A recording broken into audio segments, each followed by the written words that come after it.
Hey everyone, Dane here, driver of one of the Porsche 963 GTP prototypes behind me, hybrid cars. Here today we're going to go on a little tour of the steering wheel that we use in the car. So this is a brand new one, even got a sticker still on it. So we'll start kind of with the basics. Shift paddles here in the middle, up on the right hand side, down on the left hand side. Two clutch paddles, they do exactly the same thing down here on the bottom. So there's no physical foot clutch in the car, so it's only two pedals, throttle and brake, and the clutch is actuated here. You can use either one at either time, does the same thing. On the back hand side here, a little left button is a headlight flash actually for traffic, so that comes in handy here in the night in Daytona. Here we have some hybrid functions in here to help kind of charge the battery at different times. It's a little bit of secret sauce here on this paddle. Now as you come to the front here, as you can see it's incredibly complex. Number of dials, buttons, thumb wheels, controlling a number of different features. So we have traction control in the car, so we have traction control adjustability here, starting with this red rotary. Number of positions to cover all the different conditions, wet, dry, low grip, high grip.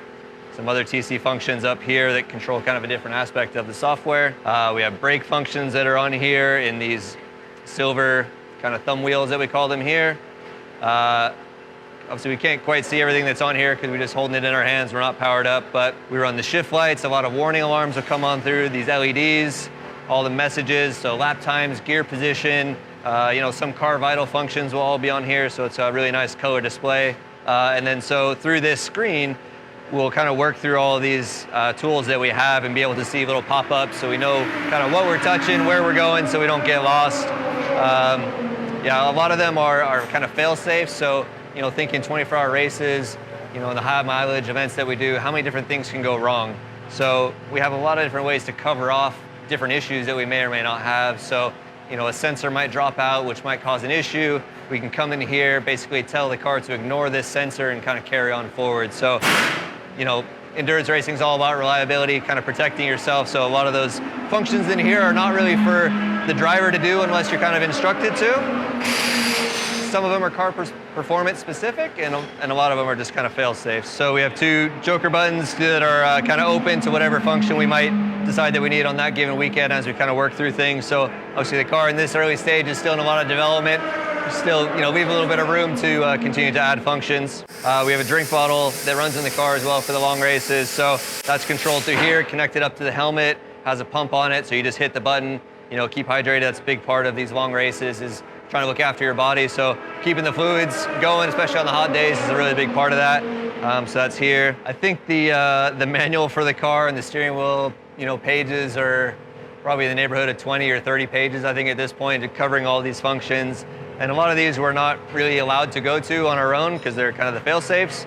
So yeah, it takes time and the car is constantly evolving. So sometimes you get the hang of it and then it moves. But yeah, certainly coming into a new car, trying to learn all the features takes a couple of days to get used to it, and but you find your way pretty quickly, and we have a great team of engineers to kind of explain it. And with the live telemetry that these cars have, they can see anything that we touch.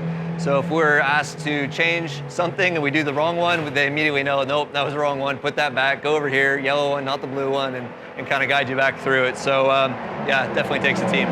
So even though we use multiple drivers in this car and across this team, this is basically the only official steering wheel for this car. So every driver, every team, every one of these 963s that you will see will have the same steering wheel. So there's not a whole lot of customization, maybe a little bit to the screen on information, but in terms of layouts and functions and the hand grips, which you see a lot of in IndyCar, sometimes in F1, some differences in the driver. Here that's one of the things in a sports car race, that kind of has to be the same amongst everybody. You don't want to be changing wheels. It's bad enough to have to change drivers and seats and all the rest. That pretty much covers the wheel from the 963 Porsche GTP car. Hope you enjoyed it. As you can see, it's pretty complex. We have a lot of tools to work with, a lot of wheels, dials, and buttons on this thing.